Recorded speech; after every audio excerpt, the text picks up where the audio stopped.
fitzness.com, and I'm here for the amazingly hunky Bob She called me amazingly hunky. Did you hear that? I was telling I like it. I didn't know he was this hunky. You're very pretty, so you're in good shape. I hope that I'm in good shape. That's a given, right? I feel pretty good. But you're also hunky and a little dashing. So what do you do for the guys that watch? How do they get dashing too? I practice what I preach, you know. It's like I like to work out. I like to eat right. I like to be fit. I mean, it's like I think it's the fountain of youth. Yeah, I really do. I think it's the fountain of magic youth. pill, exercise. That's the magic pill. I mean, we talked earlier about like all the gimmicks. I don't think the gimmicks last. No, the gimmicks and they're temporary when you stop doing the gimmick. I don't want to put a Band-Aid on something. You know, it's like I want to fix it. Right. So do you use moisturizer? And because you told me your age, and I won't have to say it. You can though. Go ahead. I'm gonna be 46 in like 12 days. And super hot. Pull the camera back. So what do you do to look beautiful? You're on TV too. That's stressful, right? Yeah, it is stressful. I mean, because people are like constantly just like watching what I'm eating. They're looking what I'm doing. But you know, as far as like, I think the older you get, you talk about moisturizer. It's like, you know, I gotta. Do you do it? Yeah, of okay, course. because the guys out there are afraid of moisturizer. No, you shouldn't be. It's like I make sure that like I got tons of moisturizer on. Moisturizer, Bob Harper. Yeah, totally. Yeah, and Bob works with Quaker, but you could also work with like oil of Olay or something. Yeah, I'd be happy to.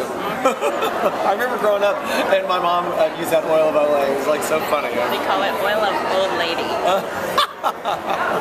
But it works. I think it's good stuff. So let's not pick on that. Yeah, no. No, I'm not picking on that. No.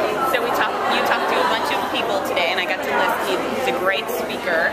She missed my workout though. She went and did her own workout. I ran with Gatorade, and it ran late, and I wanted to, and then I looked for you, but I went in the wrong tower of the hotel. Oh. And then I really just threw the towel. I was stressed out. Yeah, but look at you. You're fit. You're just fine. Well, but I enjoy it, and I would have had fun. Maybe we could just work out later anyway. We had a really good time today working out.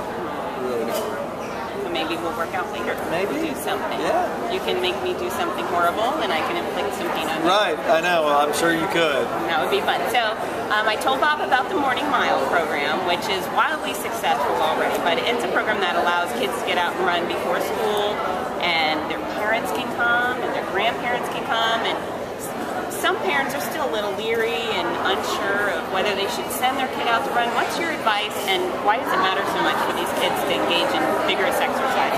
Gosh, I think it's so important. I think that the state of the affairs of children, it's just becoming so dismal. It's like I see the kids out there that are just spending so much of their time in a sedentary way, and it's like I want them to be more active. And I love hearing about these programs. I love the necklace that you got on, and the meaning of it. I just think you can wear the necklace. I don't think it's going to fit over my big head. You got it. Look at that. But I think it's really cool because it's just like, it just gives them motivation, right? It's just like, it's fun. Any way to get kids moving, any way to get the parents involved with the kids, I think is really important. So I think what you're doing is I think you're doing God's work. Well, it's fitness, it's all good, right? Fitness is all good, and anytime the sooner you can get kids on board with a fitness lifestyle, the better, right? Because it's going to stick.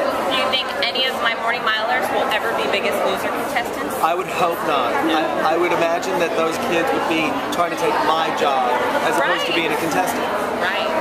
So that's what you're looking at, parents, is get your kids out on the field, let them go run, let them go walk and play. And when I have contestants on a show that we do the partners, right? We do couples, when it's mothers and daughters, it's like, you know, not knowing any better, and it's like just trying to teach them new tools. And I think that's what it's about. It's like you're just giving them tools, and that's what you're giving those kids that you're working with right now are tools that they're going to be able to give to their kids. And you know what's interesting is, you know how adults go out and they run and they're like, oh, I gotta run.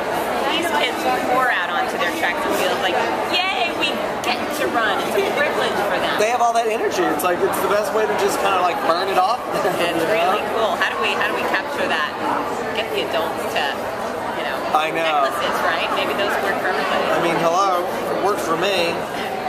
Works for me, and I like all the colors. Right, they do look fine on you. You're looking good all the time, Bob. Well, thank you so much for sitting down with me. I really enjoy talking to you. I think that and thank you for what you're doing out there too, because I think that we all have the same objective. Why? We're just trying to get some people healthy. We're trying to get people moving around a little bit more. So I think, yeah, there's nothing negative about our profession. No, not at all. It's all positive. It's all positive. All right, Mr. Bob. Thank you. And for you guys out there, it's time for you to get to work.